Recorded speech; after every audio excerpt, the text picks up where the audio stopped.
Hi everybody, and this is Dandruff with your news Cartridge for Sunday, July 12th, 2015. And up first, Ubisoft released some of their financial information for last year as well as some of this year, and it turns out their sales are down 73% from 2013. 2013, though, they did put out 3 really big titles, including Assassin's Creed Unity, Far Cry 4, and Watch Dogs. So this year they have made 96.6 million euros, whereas opposed to last year they made 360.1 million euros.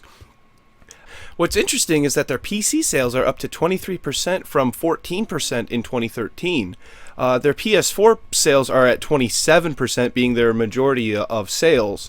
Xbox 360, PS3, and actually Xbox One are all equal with 11%, and Wii U is coming in last at 3% of their sales.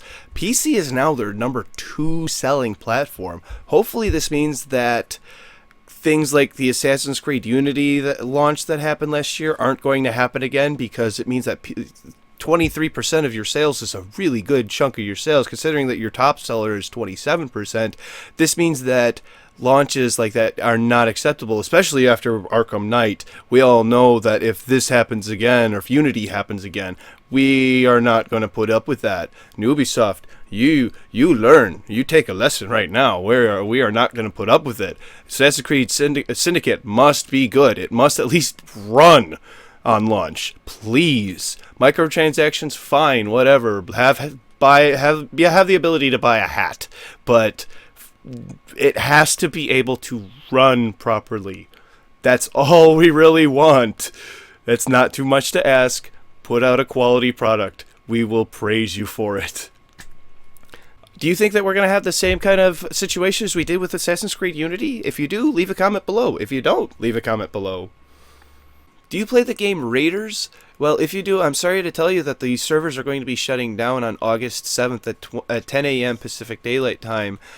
If you don't play RaiderZ, it's a free-to-play MMORPG that's available on Steam right now. However, the developer Mayet is no longer in production, and the publisher ArcWorld has decided to shut down the servers because they can't fix the problems that the minor bugs and issues that they're having with the game. If you have spent any money on the game since May 7th, any money that you have spent will be refunded to your Arc account, which is the distribution that the game is, or the DRM that they go through. This is sad, but ultimately a good thing, but because it's better for a game to go out with some dignity and for the servers to close down than for the servers to be barren or to be rampant with hackers or anything. If you are looking for a new free MMORPG to play, I would like to recommend Terra, Star Wars The Old Republic, C9 or Continents of the Ninth Seal, Path of Exile, or one game that I haven't actually played but it looks pretty good and I'm going to try it soon. It's called Trove. Those are all free to play. Those are all available right now on Steam except for Star Wars The Old Republic. You'll have to look that one up on Google. Actually, I'll put a link for it down below. So, next up, GTX 980 and 980 Ti are having a price drop. Last month, the GTX 980 was lowered from $549 to $499 US when the 980 Ti was released. The R9 Fury was released on Friday, and Nvidia quietly told their partners to drop the price from the 980 from $499 to $479, and the 980 Ti from $679 to $629. With the GTX 980, that's like getting 3 PS4s for $80 more than the price of one PS4, or the computing power anyway. So that now ranks the high-end GPUs in order from lowest to highest. R9 390X at $429, the GTX 980 at $479, the R9 Fury at $459, the GTX 980 Ti at $629, the R9 Fury X at $649, and the GTX Titan X at $999. If you couldn't tell, it goes red, green, red, green, red, green team.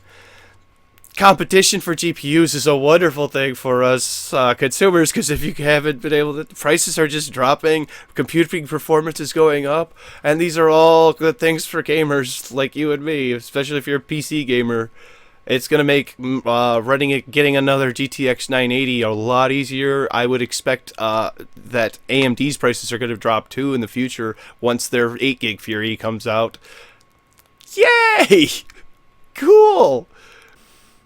And some jaw-dropping news today. AMD announced in a press release on Wednesday that a new FirePro S970 graphics card will be coming out. It will feature an amazing 32 gigabytes of GDDR5 memory. Pick that jaw up off the floor. It will all be on the same GPU. It will feature the same Grenada GPU core as the R9 300 series and the R9 200 series. It will not feature the Fiji core that's in the Fury X because that uses high bandwidth memory, and the Grenada core is not set up to use high bandwidth memory.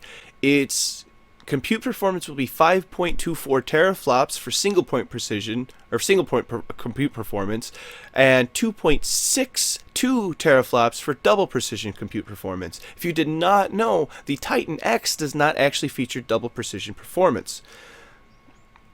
It will also have full OpenCL2 support. A product market executive of Gigabyte named Alex Liu said that by combining the new AMD FirePro S9170 server GPU with our G250 series of 2U8 GPU systems, we are able to deliver HPC server with up to 250 gigabytes of GPU memory.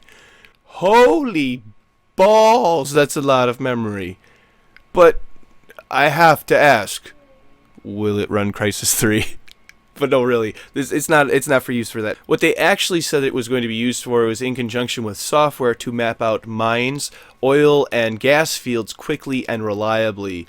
The only question that this begs is, what is NVIDIA going to do? You know that they're not going to let this go and not respond in some kind of way. 64 gigs of memory, guys. Well, that's it for the Moose Cartridge today. There are no game releases, so I hope to see you tomorrow. Thank you very much and goodbye.